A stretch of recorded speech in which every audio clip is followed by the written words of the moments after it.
King David, dan Lidara, kembali mengidat ketololan akut. Mereka sebut bahwa langit 7 lapis dalam Al-Quran tak ada landasan Alkitabnya. Kedua badut tersebut wajib disadarkan dari kebloonannya. Berikut penjelasannya. Dalam Alkitab dikenal 7 lapis langit sebagaimana sebutkan dalam Islam dalam Al-Quran. Berikut penjelasannya. Agama Yahudi dalam Talmud memuat pandangan bahwa sebelah atas jagat raya terbagi menjadi 7 petala langit, Syamayim, yaitu, Filon, langit pertama, baca Yesaya 40 ayat 22. Rakia, langit kedua, baca Kejadian 1 ayat 17. Shehakim, langit ketiga, baca Mazmur 78 ayat 23, dan Midras Tehilim untuk Mazmur 19 ayat 7. Zebul, langit keempat, baca Yesaya 63 ayat 15. Dan 1 Raja-Raja 8 ayat 13. Man, langit kelima, baca Ulangan 26 ayat 15, dan Mazmur 42 ayat 9. Mahon, langit keenam, baca 1 Raja-Raja 8 ayat 39, dan Ulangan 28 ayat 12. Arabot, langit ketujuh, tempat Ofanim, Serafim, Hayot, dan tahta Allah berada. Kamu Kristen apa bukan? Yesus itu Tuhan buat aku. Gimana pun, gimana? Yesus Tuhan, Elohim itu berbeda. Ya, gimana? Sebentar. Maka Elohim menjadikan cakrawala itu dan memisahkan air yang ada di bawah cakrawala itu dari air yang ada di atasnya. Dan jadilah demikian. Wow. Lalu Elohim menamai cakrawala itu langit. Ya, jadilah petang dan jadilah pagi. Itulah hari kedua. Nah, ini secara runut kalau kita baca semuanya bagaimana Tuhan mentatah dunia ini. Ya, dia tatah dunia ini begitu rupa ya, secara runut loh. Wow, ini luar biasa Pak Lidara. Berfirmanlah Elohim, hendaklah segala air di bawah langit berkumpul pada satu tempat sehingga kelihatan yang kering dan jadi demikian. Lalu Elohim menamai yang kering itu darat dan kumpulan air itu namanya laut. Elohim melihat bahwa semuanya itu baik. Berfirmanlah Elohim, hendaklah tanah menumbuhkan tunas-tunas muda, tumbuh-tumbuhan yang berbiji, segala jenis pohon buah-buahan yang menghasilkan buah yang berbiji, supaya ada tumbuh-tumbuhan di bumi, dan jadilah demikian. Ini kalau kita lihat, semua ini sudah di dalam kendalinya Tuhan. Tetapi kita lihat semua ini belum terjadi kalau kita baca di ayat kedua, baru setelah kabut itu turun jadi semuanya.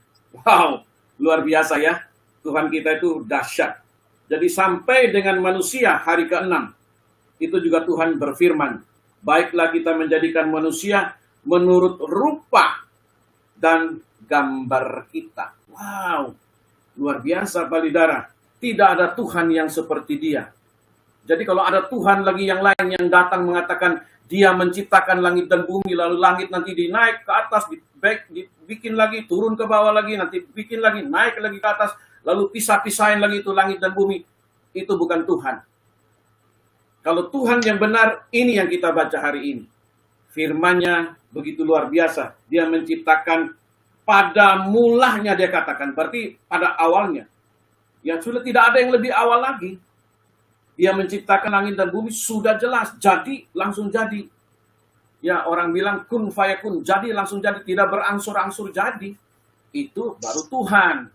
Tapi kalau Tuhan nanti sudah ciptakan langit dan bumi, dipisahkan lagi langit, dipisahkan lagi bumi, nanti dibilang langit ada 7 lapis, bumi ada 7 lapis, itu mah omong kosong Pak Lidara. Firman-Nya begitu luar biasa. Dia menciptakan pada mulanya dia katakan, berarti pada awalnya. Ya sudah tidak ada yang lebih awal lagi. Dia menciptakan langit dan bumi sudah jelas, jadi langsung jadi. Ya orang bilang kun fayakun, jadi langsung jadi, tidak berangsur-angsur jadi. Itu baru Tuhan. Tapi kalau Tuhan nanti sudah ciptakan langit dan bumi, dipisahkan lagi langit, dipisahkan lagi bumi, nanti dibilang langit ada 7 lapis, bumi ada 7 lapis, itu mah omong kosong Pak Lidara. Dan bumi dipisahkan lagi langit, dipisahkan lagi bumi, nanti dibilang langit ada 7 lapis, bumi ada 7 lapis, itu mah omong kosong. Karena saya tidak pernah baca di kitab suci ini ada 7 langit. Nggak ada. Nggak pernah ada. Karena saya tidak pernah baca di kitab suci ini ada 7 langit. Nggak ada. Karena saya tidak pernah baca di kitab suci ini, ada 7 langit. Nggak ada. King David dan Lidara kembali mengidat ketololan akut. Mereka sebut bahwa langit 7 lapis dalam Al-Quran tak ada landasan Alkitabnya. Kedua badut tersebut wajib disadarkan dari kebloonannya. Berikut penjelasannya. Dalam Alkitab dikenal 7 lapis langit sebagaimana sebutkan dalam Islam dalam Al-Quran. Berikut penjelasannya. Agama Yahudi dalam Talmud memuat pandangan bahwa sebelah atas jagat raya terbagi menjadi 7 petala langit, Shamayim, yaitu, Filon, langit pertama, baca Yesaya 40 ayat 22. Rakia, langit kedua, baca Kejadian 1 ayat 17. Shehakim, langit ketiga, baca Mazmur 78 ayat 23, dan Midras Tehilim untuk Mazmur 19 ayat 7. Zebul, langit keempat, baca Yesaya 63 ayat 15. Dan 1 Raja-Raja 8 ayat 13. Ma'an, langit kelima, baca Ulangan 26 ayat 15, dan Mazmur 42 ayat 9. Mahon, langit ke-6, baca 1 Raja-Raja 8 ayat 39, dan Ulangan 28 ayat 12. Arabot, langit ke-7, tempat Ofanim, Serafim, Hayot, dan tahta Allah berada.